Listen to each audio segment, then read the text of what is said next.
Hey everyone, आज हम mark करने जा रहे हैं √3 ऑन नंबर लाइन।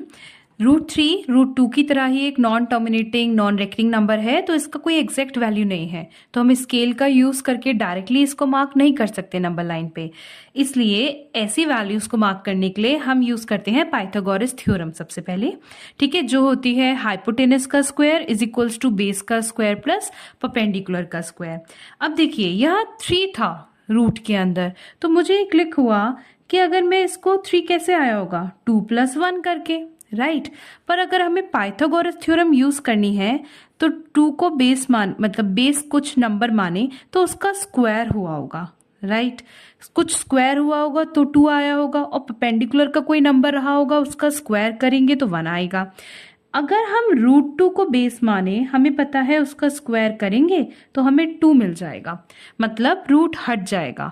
और अगर किसी रूट के नंबर का हम स्क्वायर करते हैं तो रूट हट जाता है, ये जानने के लिए आप लॉज ऑफ एक्सपोनेंट की वीडियो जो कि एक्सरसाइज 1.5 में है, मैंने समझाया हुआ है अच्छे से, आप लिंक डिस्क्रिप्शन में है, you can go and check.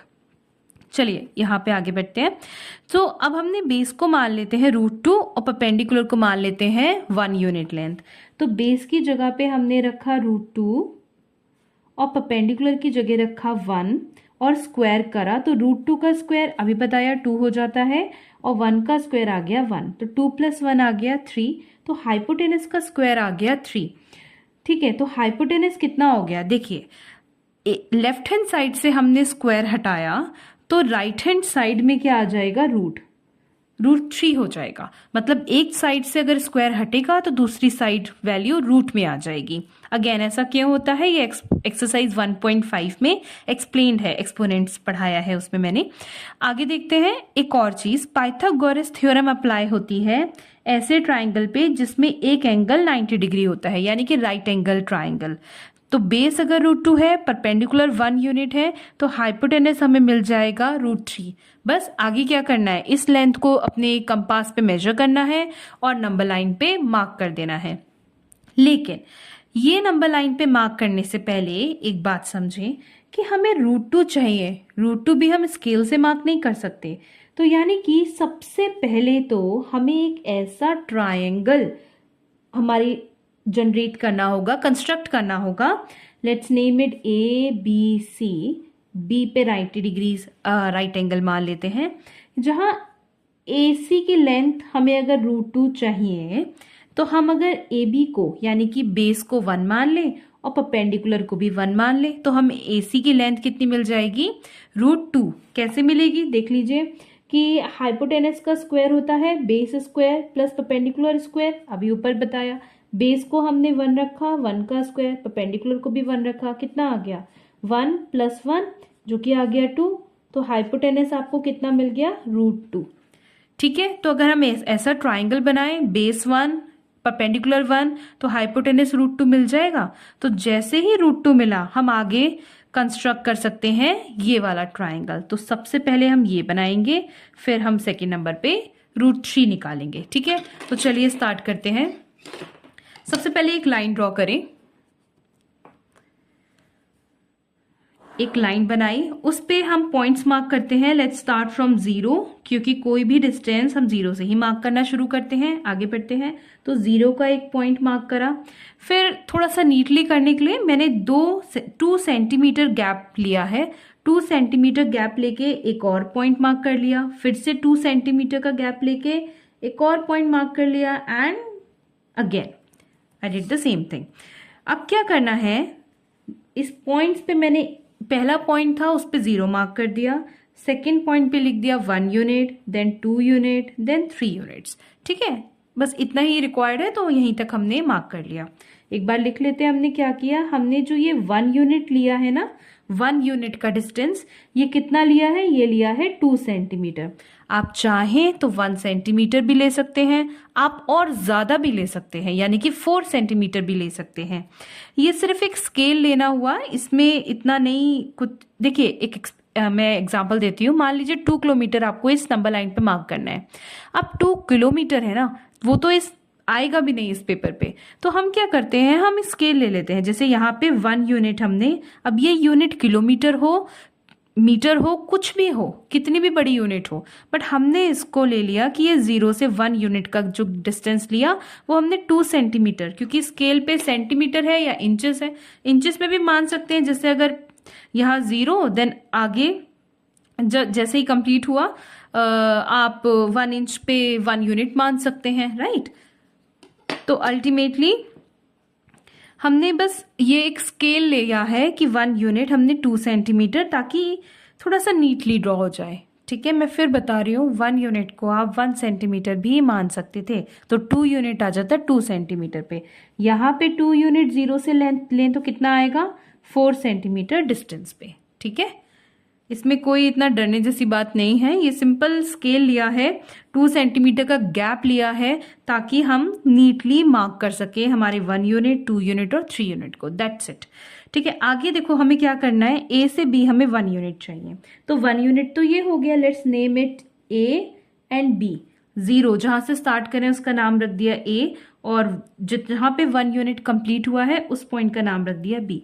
अब बी पे हमें 90 डिग्रीज का एंगल चाहिए।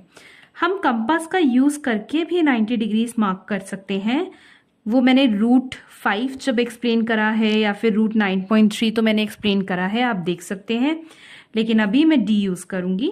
तो इसको बेस लाइन मान के बी को सेंटर मान के मैंने यहाँ पे डी की हेल्प से 90 डिग्री का एंगल मार्क कर दिया। ये हो गया आपका 90 डिग्री।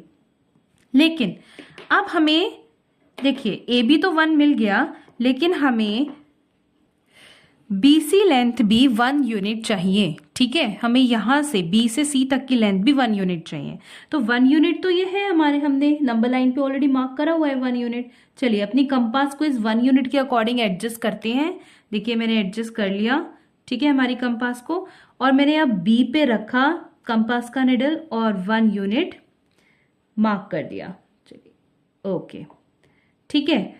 इसके बाद इस पॉइंट का नेम रख दिया जहां पे ये आर्क ने कट करा है इस लाइन को, परपेंडिकुलर को, इसका नेम रख दिया हमने सी पॉइंट। ठीक है, अब बस क्या करना है, इस ए पॉइंट जो 0 पॉइंट पे मार्क था, इस ए को सी से ज्वाइन कर दिया। ठीक है, तो ये कितना मिल गया ए सी हमें, √2। अब हमें √2 नहीं मार्क करना है नंबर लाइन पे, हमें तो √3 चाहिए। ठीक है, बट हमें बेस मिल गया √2, और ये कितना था, बी से सी तक का डिस्टेंस 1 यूनिट, ए से बी तक का डिस्टेंस भी कितना है, 1 यूनिट। हमें एग्जैक्ट सेम ट्राइंगल मिल गया, देखिए। ठीक है, अब चलते हैं हमारे सेकंड ट्राइंगल जो एक्चुअली हमें चाहिए √3 के लिए। अब क्या करेंगे हम, चलिए इस ट्राइंगल का भी नेम रख लेते हैं। ये हो गया आपका ए से सी तक का डिस्टेंस √2, तो ए से सी तक का डिस्टेंस √2। सी पे हम बनाएंगे 90 डिग्रीज का एंगल, और ये इसका नाम रख लेते हैं चलिए डी। ठीक है, तो सी से डी तक अब हमें जाना है, 1 यूनिट का डिस्टेंस लेना है। सबसे पहले 90 डिग्रीज का एंगल बनाते हैं। मैं अलग कलर का पेन यूज कर रही हूं इस बार। चलिए फिर से सी पे हमने इस डी का सेंटर रखा और हमने 90 डिग्रीज मार्क कर दिया, और इस पॉइंट को सी पॉइंट से ज्वाइन कर दिया। ठीक है, बट हमें ये पूरी लाइन नहीं चाहिए, हमें कितना चाहिए, हमें सिर्फ ये 1 यूनिट का डिस्टेंस चाहिए। तो हमने सी पे अपनी कंपास की निडल रखी और हमने एक आर्क ड्रॉ कर दी, मतलब इस लाइन को 1 यूनिट के डिस्टेंस तक जाके कट कर दिया। 1 यूनिट का डिस्टेंस कहाँ से मिला था, ये सबसे पहले हमने नंबर लाइन पे 1 यूनिट मार्क करा था, 0 से 1 तक। ठीक है, अब इस पॉइंट का नेम रख देते हैं, चलिए इस पॉइंट का नेम रख देते हैं, क्या नेम है, डी। सी से डी का डिस्टेंस 1 यूनिट आ गया, तो इसका नाम है डी। अब नेक्स्ट हमें क्या करना है, इस ए को डी से ज्वाइन कर देना है। ए और डी को ज्वाइन कर दिया, बस। देखिए ये एक ट्राइंगल बन गया जहां पे ए से सी तक की लेंथ हो गई, बेस आपका √2, सी से डी तक की लेंथ हो गई आपका 1 यूनिट। अब सी पे 90 डिग्री का एंगल बन गया है ना। अब सी के ठीक ऑपोजिट जो ये साइड आ रही है, ए से डी तक की लेंथ, यही लेंथ होगी आपकी √3 यूनिट्स। अब हमें क्या करना है, हमें अब ए से डी तक की लेंथ यानी कि √3 को मेजर कर लेना है, अपनी कंपास इस लेंथ के अकॉर्डिंग एडजस्ट कर लेनी है, फिक्स कर लेनी है, राइट। हो गया। अब हमें 0 से कोई भी लेंथ मेजर होती है ना, देखिए, तो 0 से इस नंबर लाइन पे कट लगा देना है, 0 पे अपनी निडल रख के।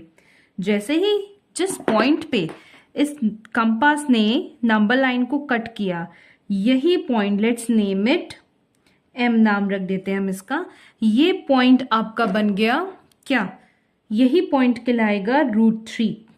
ठीक है, इसका मतलब ए से, ये जो ए पॉइंट था ना जहां पे 0 था, इस ए से एम तक का डिस्टेंस, इस 0 से एम तक का डिस्टेंस कितना है, ये है √3 यूनिट्स। ठीक है, तो एक बार फिर देख लीजिए हमने क्या किया था। हमने अपनी कंपास को एडजस्ट किया था ए से डी लेंथ तक, क्योंकि यही है √3, और अल्टीमेटली हमने अपनी निडल को फिक्स करके हमने यहाँ √3 को मार्क कर दिया था। ठीक, अच्छा ये देखिए, अब दिख रहा होगा, हमने यहाँ पे ये आर्क ड्रॉ कर दी थी अपनी निडल को 0 पे फिक्स करके। ठीक है, दैट्स इट, हमने √3 मार्क कर दिया है, हमने मार्क कर दिया है √3 ऑन नंबर लाइन। अब देखिए √3 जो होता है उसकी वैल्यू कितनी होती है, अप्रॉक्सीमेटली 1.7 समथिंग होती है, राइट। तो जो यानी कि 1 और 2 का हाफ कितना हुआ, 1.5, तो 1.5 से देखिए ज़्यादा आ रहा है, अप्रॉक्सीमेटली ये 1.7 ही आ रहा है। ठीक है, 2 से पहले आया और 1 और 2 के हाफ से थोड़ा आगे आया, तो दैट्स इट, हमने मार्क कर दिया है √3 ऑन नंबर लाइन।